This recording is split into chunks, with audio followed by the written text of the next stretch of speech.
I received the message from Marcus, I knew something was very wrong. The message was short, lacking details, but the urgent tone compelled me to grab my car and drive to his family's old countryside house in England. It was the same house we used to visit as teenagers, the place where he and I shared so many memories. Now it felt like a dark omen of something terrible. The winding road leading to the property was deserted, and as I drove on, the sky seemed to darken, almost as if night was closing in around me. The sound of the engine echoed in the heavy silence. I remember thinking that the air was colder than it should have been for this time of year. The trees along the road formed eerie shadows, like figures moving at the edges of my vision. My heart raced. Something was lurking. When I finally arrived at the house, it looked abandoned.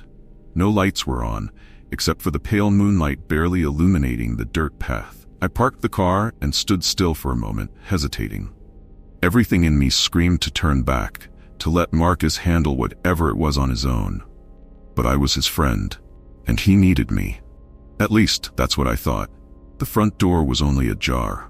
When I pushed it open, the creak echoed through the entrance hall. A shiver ran down my spine, and I forced myself to take a step inside. The house was in an even worse state than I remembered. The furniture was covered in dust, and the air smelled of mildew, as if no one had set foot there in a long time. But I knew Marcus was there somewhere. Marcus? My voice sounded weaker than I'd like. No response. I climbed the stairs, my footsteps reverberating through the empty walls. Each step felt heavier than the last, the weight of uncertainty pressing down on me. Upon reaching the top, a figure appeared at the end of the hallway. It was Marcus. Marcus, I asked again, but he didn't turn immediately. When he did, my heart nearly stopped. He was unrecognizable. His eyes were sunken, as if life had been drained from him. His skin, pale as the moon outside, looked translucent. He was thinner, his bones almost visible beneath his skin. But that wasn't what frightened me. Next to him stood a woman of haunting beauty. Tall, with hair black as night and eyes that glowed like embers. She seemed out of place, as if she had been sculpted from the shadows around her. "Ethan," Marcus finally spoke, but his voice was weak, broken. "You shouldn't have come." Before I could respond, the woman stepped forward, a predatory smile spreading across her pale lips. "You brought a friend to the party, Marcus. How charming." My instincts screamed for me to run, but my legs wouldn't obey. "Who is she?" I asked, my throat dry. She tilted her head, her eyes assessing me like a wolf poised to devour its prey.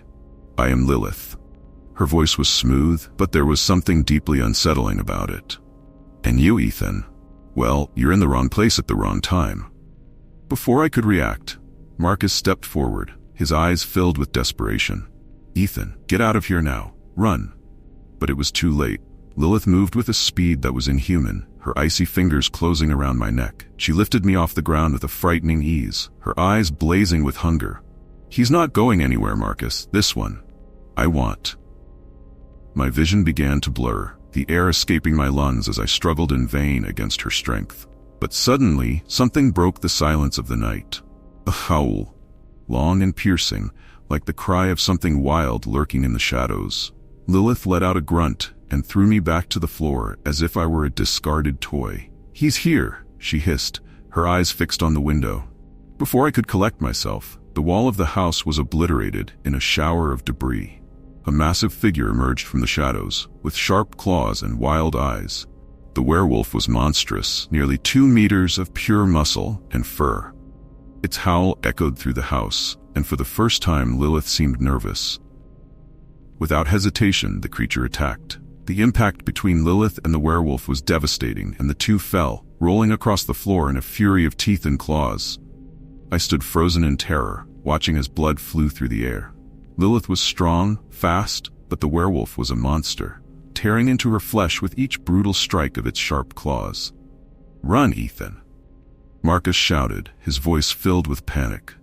I got to my feet, my legs trembling, and stumbled into the hallway as the sounds of battle echoed behind me. When I reached the kitchen, breathing heavily, I realized what was about to happen. Lilith and the werewolf were fighting for dominance, but neither was my ally. I grabbed a knife from the drawer and braced myself. It wasn't much, but it was all I had. I heard heavy footsteps behind me and turned. It was Marcus. He was staggering toward me, his face a mask of pain and despair. "You don't understand, Ethan. I had to do this. She forced me. I'm like her now." His eyes shone with fear and regret. "I didn't want this." "Why didn't you ask for help, Marcus?" I shouted, the knife still in my hand. "We could have figured it out together. There's no way out for me." He shook his head, tears streaming down his face. "But you can still escape. I won't be able to resist her much longer." Before I could respond, a scream of pure pain echoed through the house. Lilith was gravely injured, and the werewolf was on top of her, its teeth sinking into her neck as blood gushed in a grotesque flow. Lilith let out an agonizing cry before collapsing on the ground, lifeless. The werewolf rose, its eyes locked onto me. Blood dripped from its jaws, and it looked wilder than before, as if it were hungry for more. "Ethan, run!" Marcus shouted, but before I could take a step, he fell to his knees, trembling violently. "No." I moved closer, but Marcus writhed in agony, his bones realigning beneath his skin, muscles expanding in a terrible metamorphosis. His screams echoed through the house as he transformed before my eyes. My old friend was disappearing, replaced by something monstrous. "Marcus?" I cried, but the werewolf that had taken over his body let out a howl of rage and lunged at me. I ran, the sound of claws tearing the ground behind me driving me to go faster. I hid in one of the rooms, my hands shaking as I tried to hold the door shut. I could hear the howls and growls on the other side, each thud of the door shaking my insides. I knew there was no way to escape. I was trapped. The smell of blood hung in the air, and everything around me felt like a deadly snare. The sound of heavy breathing reached the door, and I knew the end was near. Marcus, or whatever he had become, was about to find me. That's when a second shot rang out. The door burst open, and there stood Olivia, her face pale but determined, holding the shotgun as if it were her only lifeline. "Get out of there, Ethan. Now," she shouted, but before we could run, the werewolf, now furious, smashed through the door and lunged at us. Olivia and I raced down the narrow hallway of the house, our heavy breathing and desperate footsteps echoing against the walls. We could hear the werewolf pursuing us, the sound of its claws scraping the floor behind us, getting closer by the second. The house seemed to close in around us, the hallways stretching out, the doors turning into dead ends. The stench of blood and sweat mixed with fear filled the air. "We have to get out of here," Olivia screamed, her eyes wide with fear, the shotgun trembling in her hands. "There's no way out. He's going to catch us," I replied, my voice choked with adrenaline and panic. Olivia suddenly stopped beside the stairs leading down to the basement. "We have to try. Maybe down there we'll have a chance." I knew the basement wasn't a good idea, but I also knew we had no choices left. Without thinking twice, we ran down, each step creaking beneath our feet. The air was heavy and damp, as if time had stopped in that place. The basement was dark and cramped, only a few old light bulbs hanging from the ceiling casting a faint glow over the space. We shut the door and barricaded it with everything we could find, chairs, boxes, anything to buy us a few minutes. The howl of the werewolf sliced through the silence, echoing off the walls like a death sentence. "This isn't going to hold him for long," I murmured, fear almost paralyzing my movements. Olivia looked around frantically, and then fixed her gaze on something at the back of the basement. There's a passage behind those boxes." I looked in the direction she was pointing and saw an old wooden door half hidden. It was small, ancient, and seemed to have been forgotten long ago. We rushed over, pushing the boxes aside. I opened the door, and a gust of cold air hit us. It didn't seem promising, but any exit was better than facing the monster above us. We crossed through the door and found ourselves in an underground tunnel. The smell of damp earth and decay was nauseating, but we pressed on. The sound of wood creaking and the growling of the werewolf behind us urged us to move faster. He must have already broken down the basement door. The tunnel felt endless, winding, with roots hanging from the ceiling and stone walls covered in slime. My breathing was quickening, my heart pounding in my chest. I could hear Olivia trying to hold back tears, her voice trembling. He wasn't Marcus. He's not Marcus anymore." She kept repeating, almost as if trying to convince herself that it was true. "No, he wasn't himself anymore, but we need to get out of here before he finds us." Suddenly, we heard the sound of something heavy falling behind us. He was in the tunnel. The werewolf. His growl reverberated, each sound growing closer, echoing through the narrow space. "Run!" I shouted. We ran as fast as we could, but I knew it was only a matter of time before he caught up to us. The tunnel was getting narrower. And my legs were already burning with exhaustion. Olivia stumbled, nearly falling, but I yanked her back to her feet. We couldn't stop. We couldn't hesitate. In the distance, finally a faint light appeared at the end of the tunnel. The exit. We just needed to reach it. The sound of the werewolf's claws scraping against the walls grew louder. He was getting closer. "Go, go!" I shouted, pushing Olivia ahead. She sprinted toward the light while I tried to hold back a little, keeping the monster at bay for a few more seconds. I could feel the heat of his breath, hear his low growl right behind me. When Olivia reached the exit, she threw herself out, falling into a dark clearing. I was right behind her, but before I could cross through, I felt a searing pain in my back. Sharp claws struck me, tearing into my flesh. I screamed in agony, but used the little strength I had left to throw myself out of the tunnel. The werewolf emerged right after, its monstrous form illuminated only by the dim light of the moon filtering through the trees. It was covered in blood, its red eyes shining with hatred. Olivia stumbled to her feet, the shotgun still in her hands. "You have to kill it now," I shouted, my voice choked with pain. She hesitated for a second but knew there was no other choice. With tears in her eyes, Olivia raised the shotgun and fired. The sound of the gunshot echoed through the forest, and the werewolf recoiled, howling in pain. But it didn't fall. It was still standing, advancing again, even wounded. "Shoot again," I pleaded, dragging myself along the ground, trying to get away. Olivia fired once more, and this time the shot hit the creature square in the chest.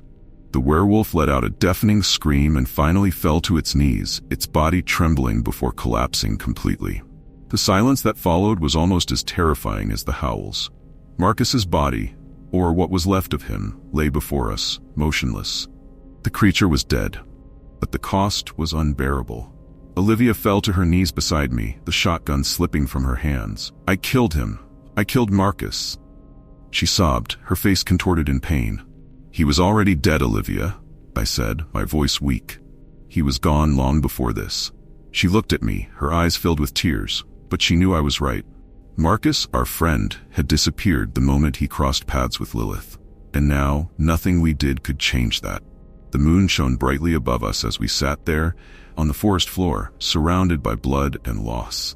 The nightmare was over, but nothing would ever be the same again. I've always been fascinated by horror movies. The scarier, the better. So when I learned that the theater in my town was hosting a special night of classic horror films, I didn't think twice before buying tickets. I brought some friends along. After all, it wasn't as fun to watch these films alone. I, Emma, was excited for the experience. The theater was old, one of those places that seemed to have stopped in time, with worn red carpet and heavy curtains draping the screen. Everything about it screamed nostalgia, but there was also something unsettling about the place. While I, Nick, Sarah, Tom, and Olivia waited in line for popcorn, I couldn't shake the strange atmosphere. The walls seemed darker, and the air felt heavier. Maybe it was just the thrill of watching movies that promised to give us nightmares, but something inside me whispered that this night would be different. "Emma, are you feeling this too?" Sarah asked, frowning as she glanced around. "Feeling what?" I replied, trying to sound nonchalant. "This weird energy. It feels like there's something in the air, like something is wrong," she said in a hushed tone. I let out a nervous laugh. "It must just be the ambiance of the theater. It's old. It probably has its stories." The main auditorium was nearly empty, except for a few horror movie fans scattered across the seats. We sat right in the middle, the perfect spot to immerse ourselves in the experience. When the lights began to dim, the silence that followed was so profound it made me shiver. The film started, a classic vampire tale, and soon everyone was engaged, laughing at scenes that had probably terrified audiences decades ago. But then, something strange happened. In a particularly tense moment, the theater lights flickered for a second, and when they returned to normal, I noticed something, or rather, someone. A tall man dressed in black was standing at the back of the room, motionless, almost like a shadow. I thought maybe he was an employee of the theater, but he didn't move. He just watched. I shuddered, but tried to ignore it. "What's wrong, Emma?" Nick asked, noticing my discomfort. "There's a guy back there. He doesn't seem to be watching the movie. He's just standing there," I murmured, discreetly pointing. Nick looked back and frowned. "I don't see anyone." My mouth opened to protest, but when I looked again, the man was gone. Frustrated, I shook my head. Maybe my mind was just playing tricks on me. The first session ended without further incidents, but the feeling of unease lingered. The next film started, and that's when things really got strange. During a particularly quiet scene, I heard something. It was a whisper, low and indistinct, but enough to make me freeze. "Did you guys hear that?" I asked in a hushed voice. "Hear what?" Olivia looked at me, her eyes confused. "Someone whispering, like they were right behind us," I said, trying not to sound paranoid. "You're imagining things," Tom laughed, but his laughter sounded forced, as if he was feeling something wrong too. The whispers returned, this time louder, and they weren't just whispers. They were voices, but voices that didn't make sense, words spoken quickly, as if they were being said in another language. I felt my heart race, and when I looked toward the back of the room again, the man in black was there, but this time he was closer. He moved. I know he moved because now he was in the back row, close enough for me to see the outline of his face. "Who is he?" I whispered, fear swelling inside me. "Who?" Nick asked, looking in the direction I was pointing. "The man. He's right there." My voice came out louder than I intended, drawing curious glances from the few other spectators. "Emma, you're scaring us," Sarah murmured, but now I could see fear in her eyes too. The movie continued, but I could no longer focus. The whispers around us grew louder, and soon I realized we weren't the only ones hearing them. A woman in the corner of the room abruptly stood up, looking around with panic in her eyes. "Someone is here," she shouted before running out of the theater. The tension in the air was palpable now. The film was moving into a climactic scene, but the feeling of being watched only intensified. The whispers transformed into low, disturbing laughter, and when I looked toward the back of the room again, the man in black had vanished. But the worst was yet to come. In the middle of a suspenseful scene, the theater lights flickered again, and when they came back on, Sarah was no longer by my side. "Sarah?" My voice came out in a choked scream. She was right here," Olivia said, terrified, staring at the empty seat next to her. Nick and Tom started searching frantically for Sarah in the darkness of the room, but she was nowhere to be found. Panic took hold of us. The lights continued to flicker, and each time they returned, something different happened. Objects moved, chairs were turned over, as if an invisible force were toying with us. "We have to get out of here," Tom said, his voice trembling. "But what about Sarah?" I asked, fear nearly paralyzing me. Before we could decide what to do, the cinema door slammed shut with a deafening bang, and the lights went out completely. Screams began echoing throughout the room. It wasn't just our theater that was being affected. The entire cinema seemed to be trapped in some kind of nightmare. I tried to run, but something held me back. I felt a cold, strong hand on my shoulder, and when I turned around, the man in black was there, his eyes fixed on mine. But something was wrong. His face was blank, featureless, just an infinite darkness. He opened his mouth, but instead of words, all that came out was a deafening scream so loud it made my ears throb. It was then that I realized. He wasn't human. Tom tried to open the door, but it wouldn't budge. We were trapped. Trapped with that thing. Panic set in, and soon everything turned chaotic. Nick disappeared right after Sarah, and when the lights flickered again, it was just me and Olivia left, terrified, running aimlessly through the room. There was nowhere to escape. The man in black was always there, watching us, playing with our fear. Then, in one final flash of light, Olivia vanished too. Now I am alone. The cinema is silent, as if chaos had never existed. The movie still plays on the screen, but I know it no longer makes sense. All I can hear are the whispers, and they are getting closer. I feel the cold touch on the back of my neck again, and when the lights flicker one last time, there's nowhere left to run. I scream, but the sound is swallowed by the void.